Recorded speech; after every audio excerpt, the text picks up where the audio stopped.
I'm Charlie Bright of Gold Derby, and today I'm speaking with Mac Quayle, the Emmy-winning composer of shows this season, including FX's Impeachment, American Crime Story, and Starz's Gaslit.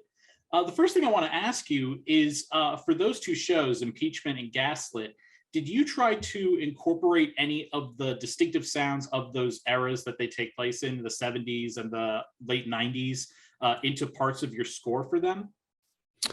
Pretty much no. No, there were discussions with both teams, behind the making of those shows, and the ideas were floated about trying to make it sound like Impeachment was in the 90s, or make it sound like Gaslit was in the 70s. But ultimately, we decided that wasn't the approach. That we would have something sounding a little more modern. And not quite so era specific. So branching off of that, and this question also applies to both those programs, Impeachment and Gaslit. Were there any similar themes that you sought to explore through your score for those works? Well, I think that there's musical themes like actual motifs and whatnot, obviously completely separate for the two shows. But as far as types of emotion to evoke, there is a commonality between the two. In a way, they're both at least part of the story is like a political thriller, and so there's like a paranoid anxiety that's prevalent in both stories.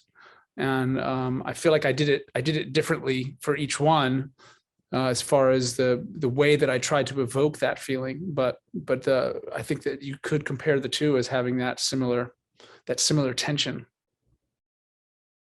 So one of the things I always notice when you listen to scores sometimes is that sometimes composers will use specific instruments to either indicate certain themes that they're trying to convey, or they use instruments sort of like as like specific to certain characters in the program. And I was wondering if you did that with either Impeachment or Gaslit. I mean, it was done loosely for both of them. I mean, in Gaslit, I used a fair amount of marimba, and the marimba was mostly tied to the character John Dean. Most of the scenes that there's marimba were for John, but the rest of it, some Martha got some piano. And other characters got piano, and strings were kind of all over the place. So nothing else was so specific. In Impeachment, again, a lot of instruments were working with various characters, but there was a trumpet that made an appearance here and there, and that was mostly just used for the president, for Bill Clinton. And then I did also something for Matt Drudge, the Drudge reporter, and it didn't really get used much for any other characters. So one thing that I think is really interesting is that you've done the score for all three, at least so far, three installments of American Crime Story, and I'm wondering what it's been like to score, what it's been like to score those three installments over time, and some of the differences that you found in how you approached scoring those over those three installments. Well, so far, a pretty electronic sound has worked for all three seasons. The producers were interested in that, and each of the three seasons it's done in a different way, but but the core of the sound is done with synthesizers and electronics. I'd say all 3 seasons also have quite a bit of tension, a bit of that paranoid anxiety that I mentioned before. And so that's sort of common between the 3 of them. But aside from that, everything else, is unique to each season. All the themes, everything is, custom for each particular story. So, I'm sorry, I just got mixed up there for a second. You've worked with Ryan Murphy on a lot of Ryan Murphy linked projects since 2015 was the earliest one that I could find. It might have gone before that, but I'm curious, how did that working relationship come to be? Well, it was actually the very end of 2014, and I had worked on a film under composer Cliff Martinez. I was helping him on the film that was directed by Ryan Murphy, called the oh wow, now I'm the Normal Heart. It was an HBO film, really great film. And through that process, I met one of Ryan's producers, and didn't really think much of it, and then 6 months later, out of the blue, the producer called me and said, "Hey, we're going to go in a different direction on American Horror Story this season. Would you be available to write a cue for us this afternoon?" I happened to be free. I wrote the cue. The next day they hired me, and I was the new composer for American Horror Story. That was the fall of 2014.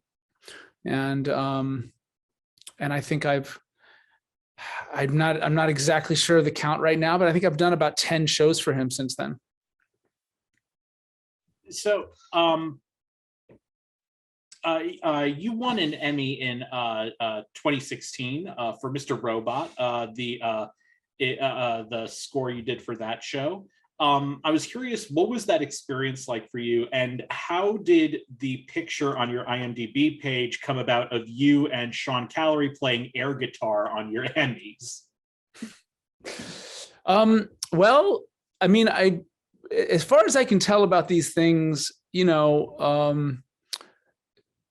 Emmys, probably in all categories. I mean, there's a lot of factors that sort of need to just line up for something to attract attention and get the votes that it needs. And I guess that was my year, where Mr. Robot had come out. The first season got a lot of attention. The score got a lot of attention.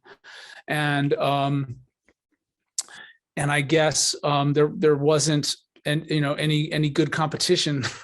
That's not true. All the competition was great, but and so yeah, the stars kind of lined up, and I ended up winning that year, and Sean won as well, and I think it was for main title, maybe Jessica Jones or something. I can't remember, but Sean and I have known each other for a number of years, and we were down in the press. After you win, you go down into this press room and take some photos and answer some questions. And we thought it'd be fun to do it together. So we were just up there, and we're pumped up after winning and excited, and we just kind of got a little silly. And then that photo of us with the air guitar Emmy statues, I thought was a good little perk out of that whole experience.